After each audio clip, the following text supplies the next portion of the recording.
한국이라는 나라 이름에서부터 중국을 베꼈다는 걸 알 수 있죠. 중국 왕조 중 한 나라의 후예가 바로 한국이라고요. 미국 뉴욕의 유명 음악대학교에서 중국 학생이 K-팝의 원조가 중국이라는 얘기를 꺼내며 한국이 중국의 후예라는 말도 안 되는 이야기를 늘어놓고 있는데요. 그 모습을 본 한국 유학생이 어디선가 앞치마를 메고 갑자기 나타나 반박하자 중국 학생은 입도 뻥끗 못하고 침묵하게 됩니다. 도대체 이런 말도 안 되는 주장을 어떻게 하게 된 건지 오늘의 사연을 들어보겠습니다. 안녕하세요. 저는 뉴욕의 유명한 음악대학교에 다니고 있는 크리스탈이라고 합니다. 저희 학교는 음악대학의 하버드라 불리는 곳이에요. 저는 음악대학을 다니고 있는 지금의 생활이 믿기지 않을 만큼 정말 즐거운 하루하루를 보내고 있어요. 사실 어렸을 적부터 악기를 다루긴 했지만 제 꿈은 수학자였거든요. 수학 문제를 풀 때마다 느껴지는 희열이 제겐 너무 큰 기쁨이었어요. 하루 종일 책상에 앉아서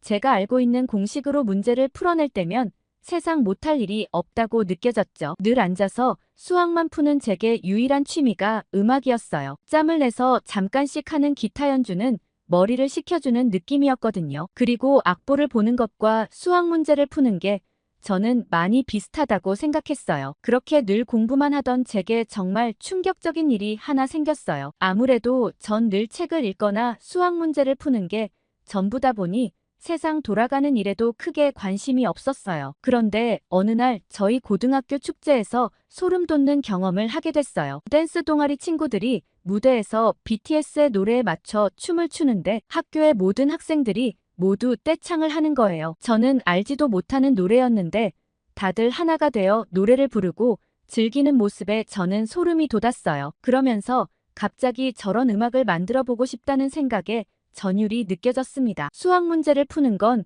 오롯이 저 하나만을 위한 즐거움이었지만 음악을 만든다는 건 이렇게 많은 사람들을 즐겁게 할 수 있는 일이라는 걸 깨달았거든요. 그날부터 저는 수학 문제 대신 작곡에 몰두하기 시작했어요. 요즘은 유튜브로 뭐든 다 배울 수 있는 세상이잖아요. 악보를 보고 기타 연주만 하던 제가 작곡을 공부하기 시작하면서 제 인생은 달라졌어요. 음악의 힘은 놀랍더라고요. 제가 BTS에 관심을 갖기 시작하면서 같은 음악을 즐기는 친구들이 생겼고 친구들은 제가 만드는 음악에도 관심을 가져주었어요. 학교 마치면 늘 친구들과 음악을 듣고 얘기하느라 바쁘게 지냈죠. 늦게 시작한 작곡이었지만 저한테 정말 잘 맞았고 주변 친구들의 반응도 좋았어요. 무엇보다 좋아하신 건 저희 부모님이었죠. 부모님은 늘 제가 방 안에 틀어박혀 수학 문제만 풀어서 걱정이 많으셨어요. 혹시나 사회성이 떨어져 나중에 회사는 제대로 다닐까 늘 걱정이셨죠. 그런데 음악을 시작하면서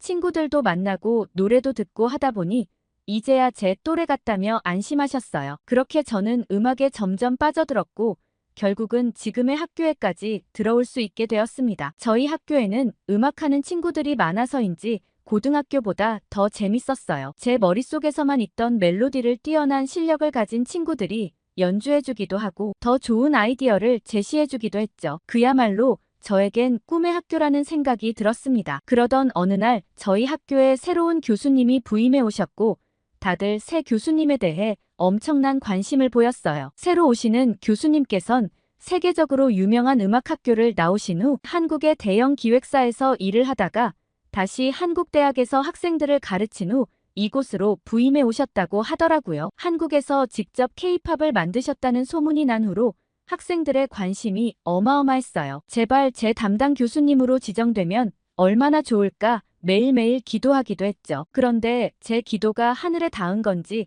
제 담당 교수님으로 지정됐다는 소식을 듣고 저는 펄쩍펄쩍 뛰었습니다. 그 소식을 받은 지 얼마 안 돼서 교수님께 연락이 왔어요. 담당 학생들을 보고 싶다는 교수님의 연락이 있으셨죠. 교수님의 방에 들어갔을 때 저는 생각보다 클래식한 느낌에 깜짝 놀랐어요. K-팝을 하셨던 분이라고 들어서인지 번쩍번쩍하고 화려한 느낌이 들 줄 알았는데 정반대였습니다. 교수님의 첫 인상은 굉장히 따뜻했어요. 성격이 정말 좋으실 것 같다는 느낌이 드는 게 얼굴에 다 드러나 있는 것 같았어요. 교수님께선 저희에게 따뜻한 차를 내어주셨습니다. 그리곤 디저트도 많이 있으니 마음껏 먹으라고 하셨죠. 저는 교수님께서 내어주신 디저트를 한 입 먹고는 깜짝 놀랐습니다. 같이 온 다른 친구들도 두 눈이 번쩍 뜨였죠. 이거 이름이 뭐냐고 물어볼 수밖에 없었어요. 교수님께선 한국 전통 디저트인 약과라고 하셨습니다. 한국에서 엄청 즐겨 먹으셔서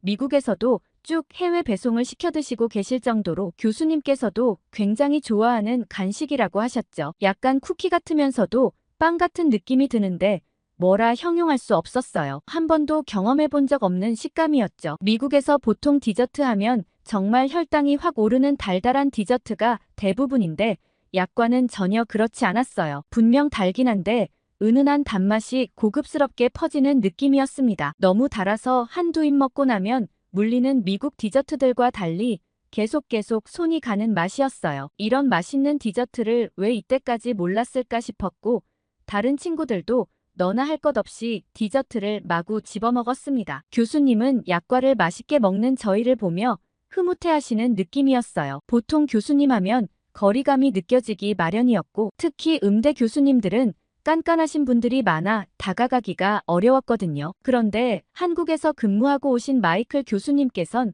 정말 친근하고 인자하셨습니다. 얼른 교수님께 수업을 듣고 싶은 마음이 굴뚝 같았어요. 그런데 교수님 방에서 잔잔하게 흘러나오는 음악이 있었어요. 아마 학생들이 도착하기 전 교수님께서 듣고 계셨던 음악인 것 같았는데 정말 부드러운 리듬이 인상적이었습니다. 저는 혹시 지금 흘러나오는 음악은 무슨 노래인가요? 하고 질문했습니다. 그러자 중국 학생 탕이가 얘기했습니다. 이거 중국 음악이랑 굉장히 비슷한데? 라고 말이죠. 교수님께선 이 노래는 한국 가수의 노래인데 노래가 너무 작아서 학생이 잘 못 들었나 보네라며 볼륨을 키워주셨어요. 크게 듣는 노래는 정말이지 감미로웠습니다. 교수님께선 한국 가수 조용필의 노래라고 말씀해 주셨어요. 저는 이게 한국 노래라는 게 믿기질 않았습니다. 한국 K-팝이라고 하면 흥겹고 빠른 박자감의 노래만 있는 줄 알았는데 이런 노래도 있다는 게 신기했죠. 교수님께선 한국에서 음악을 만들면서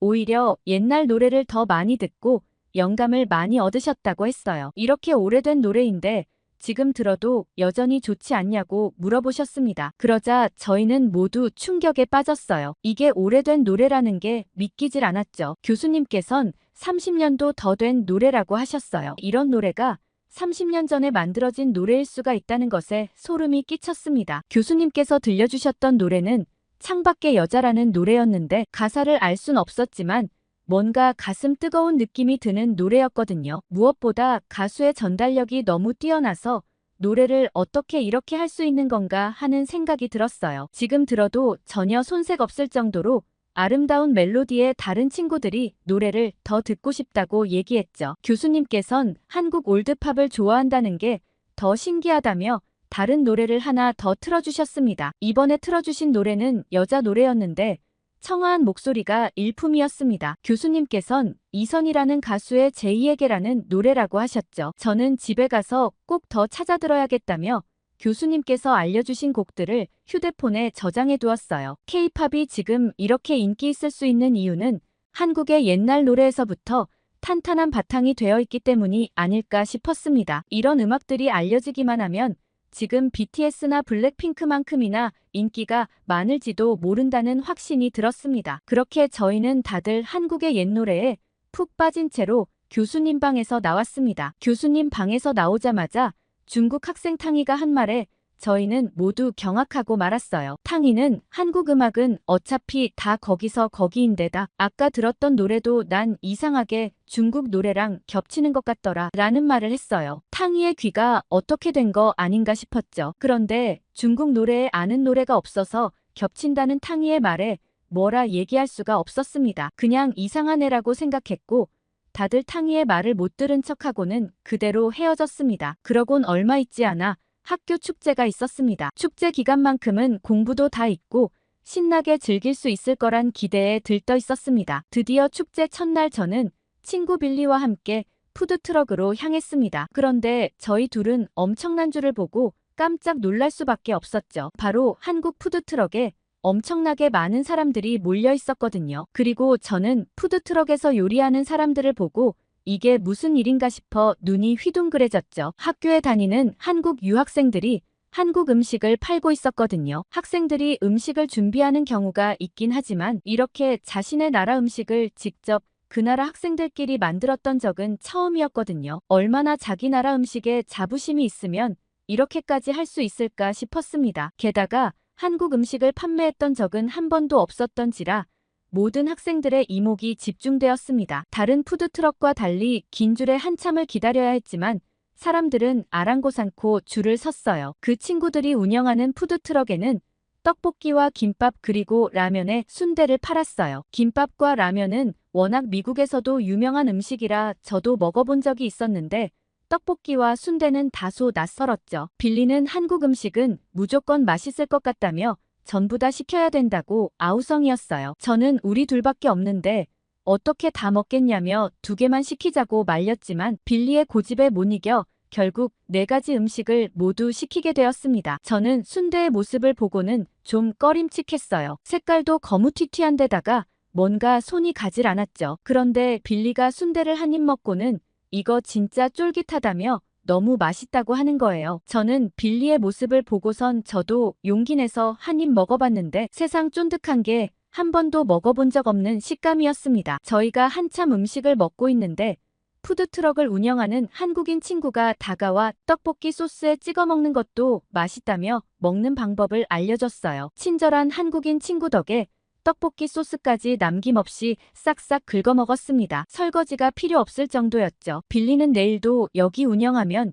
여기 또 올까 물어볼 정도였고 저는 또 와도 좋을 것 같다는 생각이 들 정도로 만족스럽게 음식을 먹었습니다. 그리고 저희는 음악축제가 열리는 강당으로 이동했어요. 음악대학인 만큼 학생들이 직접 DJ가 되어 음악을 선별하고 그 음악을 즐기곤 하거든요. 강당에는 수많은 학생들이 모여 발 디딜 틈이 없었습니다. 아직 시작도 안 했는데 다들 신이 나 있었죠. 음악이 시작되자마자 학생들은 저마다의 방식으로 음악을 즐겼습니다. 선곡이 정말 훌륭해 모두들 신나게 몸을 맡겼죠. 첫 DJ를 맡은 학생에게 모두 환호의 박수를 보냈습니다. 그리고 다음 학생이 DJ를 맡아 음악을 시작하는데 모두들 순간 멈칫하고야 말았어요. 노래가 좀 이상하다는 생각이 들었습니다. DJ를 봤더니 중국 학생이었던 탕이었어요. 탕이가 튼 노래는 분명 한국 노래인 것 같았거든요. 저만 그렇게 느낀 게 아닌 건지 다들 수근거리기 시작했습니다. 분명 가사는 중국어인 것 같은데 리듬은 한국 가요의 리듬 그대로였어요. 그러자 빌리가 이건 아닌 것 같다며 탕이에게 다가가 당장 노래를 끄는 게 좋겠다고 얘기하고는 볼륨을 꺼버렸습니다. 그러자 탕이는 학교 공식 행사에 이렇게 하는 법이 어디냐며 지금 무슨 짓이냐고 얘기했어요. 그러자 빌리는 이거 한국 노래 그대로의 중국 가사가 나오는데 한국 노래 베낀 거 아니냐고 소리쳤어요. 빌리의 말을 듣고 이상함을 느낀 친구들이 우르르 탕이에게 모여들었어요. 탕이는 말도 안 되는 소리 하지 말라고 하며 중국에서 정식 발매된 중국 음악이라고 주장했어요. 다들 탕이가 보여준 노래를 검색해봤죠. 정말 중국 가수가 낸 음원이 맞더라고요. 그렇지만 너무 똑같은 선율이라 분명히 한 사람이 베낀 게 틀림없다는 생각이 들었습니다. 그러자 빌리는 이 노래를 베낀 거라며 친구들에게 다른 노래를 보여줬어요. 그런데 음반 발매일을 보고 저희는 깜짝 놀랐습니다. 탕이가 보여준 발매일보다 5개월이나 앞서 있었죠. 이 노래는 100% 중국에서 한국 음악을 베낀 거라고 밖에는 설명할 수 없었습니다. 당황한 탕이는 말도 안 된다며 더 유명한 음악을 알려주겠다며 저희에게 몇 곡 더 보여줬고 그 노래들 역시 전부 카피한 노래였습니다. 한국에서 유행하고 짧게는 한 달부터 길게는 1년 후 중국에서 그대로 발매한 노래더라고요. 탕이가 떳떳함을 주장하며 많은 곡들을 보여준 게 오히려 더 부끄러운 행동이라는 생각이 들었어요. 그 노래들이 전부 카피한 노래들이었거든요. 그런 생각에 미치자 중국은 정말 전부 다 베낀 노래밖에 없는 건가 하는 생각이 들었습니다. 그러자 어느 한 친구가 진짜 중국에서 만든 중국 노래를 알려달라고 했어요. 뭘 제대로 들려줘야 우리가 판단을 할 텐데 네가 알려주는 곡들은 전부 카피곡 뿐이라고 말이죠. 탕이는 그 말에 화가 많이 난 것 같았습니다. 그러고선 이렇게 말도 안 되는 얘기는 다 뒤로 하고 어차피 한국 자체가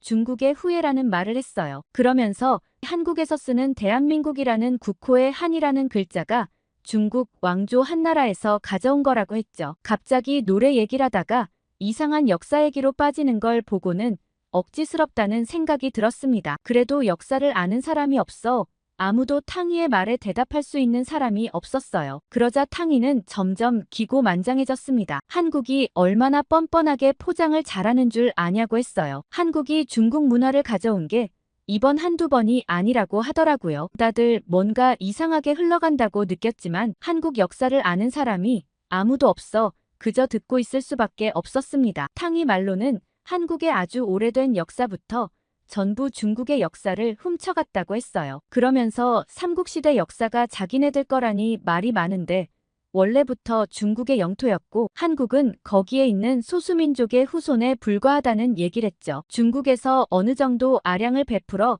중국 황제 아래 고려와 조선을 다스리는 왕을 인정해줬을 뿐이라고 말했습니다. 다들 알다시피 중국은 인구도 많고 역사적으로 오래된 나라인데 한국 같은 작은 나라를 정복하지 못했을 리가 없지 않냐고 했습니다. 그리고 한국에서 자기 거라고 주장하는 한복도 중국의 한풀을 참고로 해서 만든 옷이라고 얘기했어요. 한국이 베껴간 게 한두 개가 아니라 차마 말을 다 못할 정도라고 했죠. 탕이의 말은 그러니 결국 한국 음악의 원조가 중국이니 백견내 만해를 논의할 필요성 자체가 없다고 얘기했습니다. 그런데 갑자기 어디선가 큰 소리가 들렸어요. 강당 입구에서 흰 앞치마를 두른 여학생이 말도 안 되는 소리 그만하라고 외쳤죠. 아까 한국 푸드트럭에서 저와 빌리에게 친절하게 먹는 방법을 알려줬던 여학생이었습니다. 주변에서는 수빈이 아니냐며 수빈이 진짜 화난 것 같다고 웅성웅성 거렸습니다. 수빈이가 다가오자 홍해의 기적처럼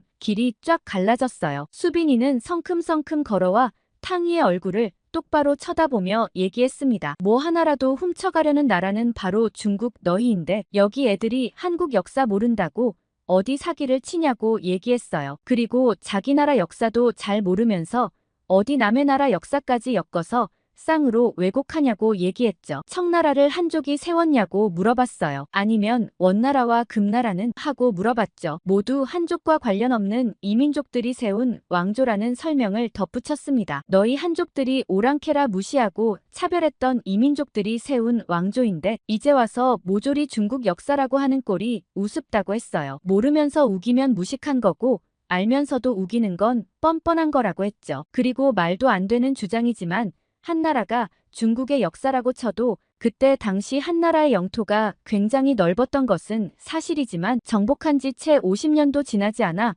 토착민의 반란으로 쫓겨났다고 했어요. 그리고 한나라가 한반도를 다 정복한 것처럼 얘기하는데 평안도와 황해도 일부 지역 정도만 잠시 정복했을 뿐이라고 반박했습니다. 그 후 건국된 고구려의 정복으로 한반도에서 중국 쪽 영토가 점점 축소되었다고 말했죠. 고구려의 등장으로 서기 410년경에는 중국 랴오닝 성 동부까지 완전히 정복당했다고 했습니다. 그렇게 보면 지금 그 땅이 우리 고구려 땅이었으니 당장 내놓으라고 하면 내놓을 거냐고 물어봤죠. 한국은 5천년가량 되는 동아시아의 역사에서 당당히 살아남은 민족이라고 했습니다. 그중 단 한 번도 중국이 한반도를 본토처럼 직접 지배한 적은 없었다고 말이죠. 그 많은 나라들이 한국을 어떻게든 침략해보려고 무수히 애를 썼지만 그때마다 한국은 끝까지 이겨냈다고 말했습니다. 우리 선조들이 피땀 흘려 지킨 한국을 어디 함부로 얘기하냐고 호통을 쳤어요. 저희는 수빈이의 당당한 태도에 소름이 돋았습니다. 수빈이는 키도 좀 작은 편의 왜소한 체구였지만 거기서 뿜어져 나오는 카리스마는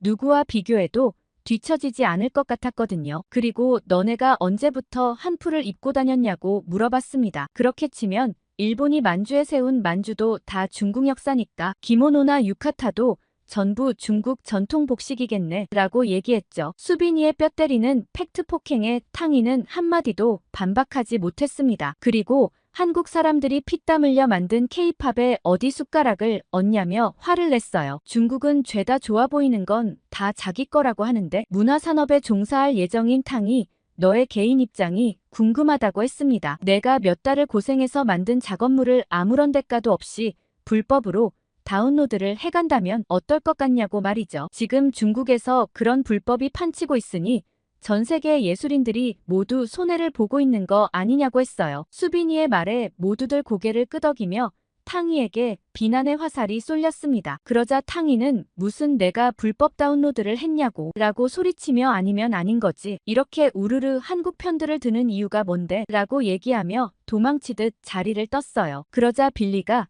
한국 편을 들긴 무슨 편을 드냐며 맞는 말을 맞다고 해주는 거라며 탕이의 뒤에다 대고 큰 소리로 대답을 했습니다. 탕이가 떠나고 나자 강당은 순식간에 싸해지고 말았어요. 그러자 수빈이가 한국을 베껴 만든 중국 가요 말고 원조 K-팝을 틀어주겠다며 자기가 DJ를 해도 될까 하고 얘기했고 학생들은 모두 환호했습니다. 수빈이가 틀어주는 노래들을 듣고 저는 감탄할 수밖에 없었어요. 솔직히 트는 노래 족족 다 제가 아는 노래였고 차트에 오르내리는 유명한 곡들이었기 때문이죠. 물론 한국 음악들이 인기가 많다는 걸 이미 알고는 있었지만 이렇게 모아놓고 들어보니 더 대단하다는 생각이 들었습니다. 그리고 저는 수빈이의 모습을 보고 정말 친하게 지내고 싶다는 생각이 들었어요. 아까 탕이에게 자신감 있게 얘기하는 모습이나 음악을 틀어주는 모습을 보며 가까이에서 배우고 싶다는 생각이 들었거든요. 어느덧 수빈이가 DJ 하는 시간이 끝나갈 쯤 모두들 수빈이에게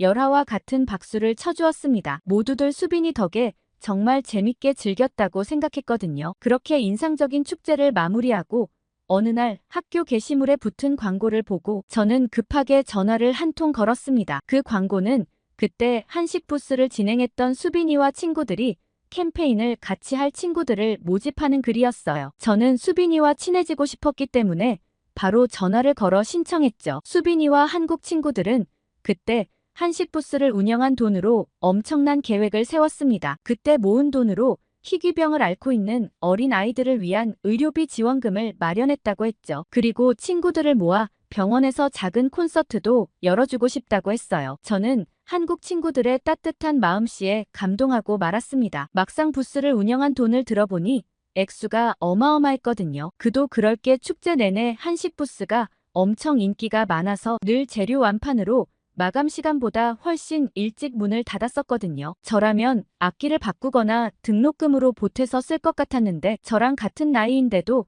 이런 멋진 생각을 하는 친구들이 존경스러웠죠. 그렇게 저희 학교 학생들은 한국 친구들과 함께 소아병동에서 할 미니 콘서트를 준비했습니다. 그러면서 저는 수빈이와도 좀 가까워질 수 있었어요. 그런데 수빈이와 가까이 지내면서 저는 궁금한 게 한 가지 생겼습니다. 사실 믿기지 않는 수빈이의 성격 때문이었죠. 분명 탕이와 말싸움을 할 때는 엄청 당당하고 똑부러지는 학생이라고 생각했거든요. 그런데 가까이서 본 수빈이는 굉장히 수줍음이 많고 내성적인 성격에 가까운 느낌이 들었어요. 그래서 제가 수빈이에게 그때 탕이와 말싸움을 했던 얘기를 꺼냈죠. 그러자 수빈이가 갑자기 웃음을 터뜨렸습니다. 자기도 그땐 어디서 그런 깡다구가 나왔는지 모르겠다고 했죠. 그때 친구가 찍어준 영상을 보고 나서 믿기지 않는다는 말을 했어요. 원래는 어디 잘 나서지도 않고 늘 조용조용 지내는데 그날은 이상하게 참을 수 없었다고 했죠. 그러자 옆에 있는 지훈이가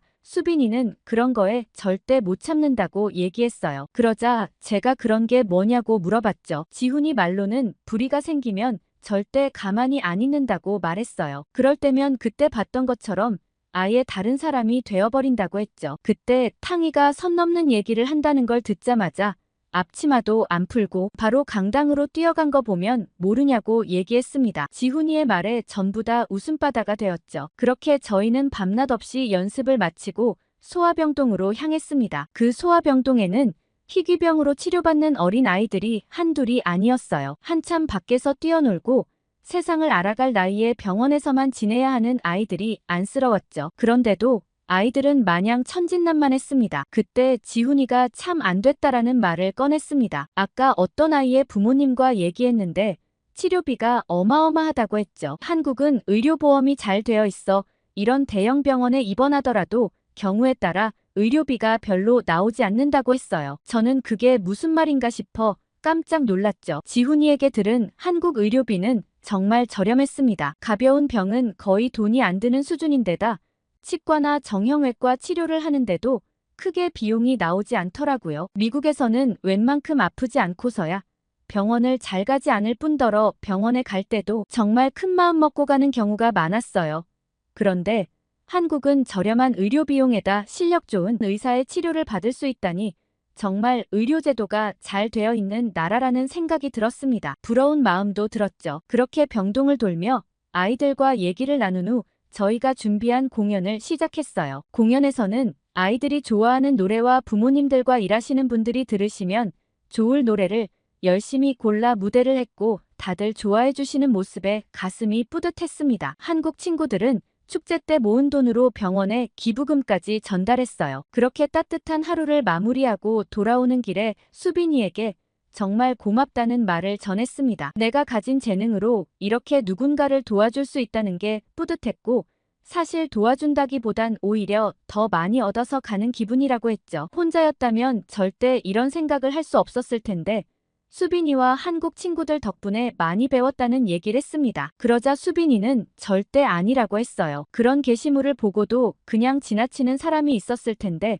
내 안에 따뜻한 마음씨가 있었기 때문에 가능한 일이라고 했죠. 말 한마디도 따뜻하게 해주는 수빈이가 참 고마웠습니다. 그리고 저는 그 이후로 더더욱 수빈이와 가까운 사이가 되었어요. 저희는 주기적으로 봉사활동을 이어나가기로 했고 제 친구 빌리도 함께 하기로 했죠. 한국 친구들 덕분에 제가 한층 더 성장한 기분입니다. 한국 친구들과 함께 봉사도 많이 하고 더 멋진 뮤지션으로 성장할 저를 많이 응원해주세요. 오늘 미국 음악대학교에서 도착한 사연 어떻게 들으셨나요? 제가 사연을 받고 검색을 해보니 정말 중국 음악은 대부분이 다 한국 음악을 카피한 노래가 많더라고요. 중국의 그런 모습에 화가 났는데 수빈이의 사이다 발언에 그나마 답답함이 조금 해소되었습니다. 미국에서도 한국 사람들의 정을 널리 알리고 있는 수빈이와 친구들을 응원하며 오늘 사연을 재밌게 들으셨다면 댓글과 좋아요 많이 부탁드립니다. 다음에 더 재밌는 사연으로 돌아올게요. 여러분의 사연 제작소